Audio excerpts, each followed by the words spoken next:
পোনামুক্তর যে প্রোগ্রামটি যেখান থেকে দেখছিলেন দেশ এবং বিদেশে সবাইকে স্বাগতম এবং ধন্যবাদ জানাচ্ছি।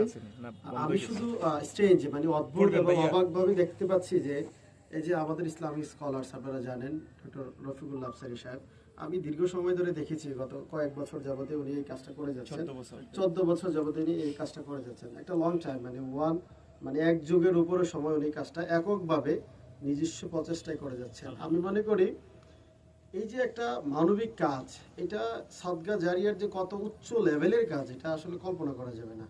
এই যে নিঃস্বার্থভাবে নদীতে পুনঃঅবমুক্ত করছেন, এতে করে উনি যে বিষয়গুলো বলতে যাচ্ছেন আমি খুব অবাক হয়েছি যে এত চমৎকারভাবে একটা মানুষ স্টাডি করতে পারে। বাংলাদেশের মৎস্য মন্ত্রণালয় যদি এভাবে স্টাডি করতো তাহলে আমার দেশ নিঃসন্দেহে আমেরিকার মতো হয়ে যেত। আমি সবচেয়ে বেশি অবাক হয়েছি যে আমাদের এই হুজুর যে কাজটা করছেন আর কি, প্রতিটা মানুষকে যেভাবে উনি A to Z, আমার মনে হয় মিনিমাম উনি 1 মাস গবেষণা করলো। এই যে স্ট্রাকচারটা আজকে আপনারা দেখেছেন বলেছে, এটা আপনারা খুঁজে পাবেন না। এবং বাংলাদেশের প্রতিটা মৎস্য মন্ত্রণালয় যদি বড় বড় অফিসারদেরকে জিজ্ঞেস করেন যে আপনাদের ভাবনা কি দেশ নিয়ে, মাছ নিয়ে ভাবনা কি, তারা এই ধরনের একটা থিসিস আপনাদেরকে দিতে পারবে। উনি যে থিসিসটা তৈরি করেছে, এই যে বাংলাদেশে যে পানিটা রয়েছে আমি জানি না, আমি নিজেও এটার উপরে এতটা গবেষণা নেই আমার, মাছের উপরে পানির উপরে উনি A to Z যে গবেষণাটা করেছেন, বাংলাদেশের মানুষের এই যে আমিষের ঘাটতি এবং মাছ থেকে বাংলাদেশের মানুষের অর্থনৈতিক উন্নতি একেবারেই বাংলাদেশি যে নদীগুলো রয়েছে সেগুলো থেকেই সম্ভব। তার জন্য ব্যতিক্রম করে আলাদা করে আমাদের যে কৃষি জমিগুলো নষ্ট করার কোনো প্রয়োজন বোধ হয় না।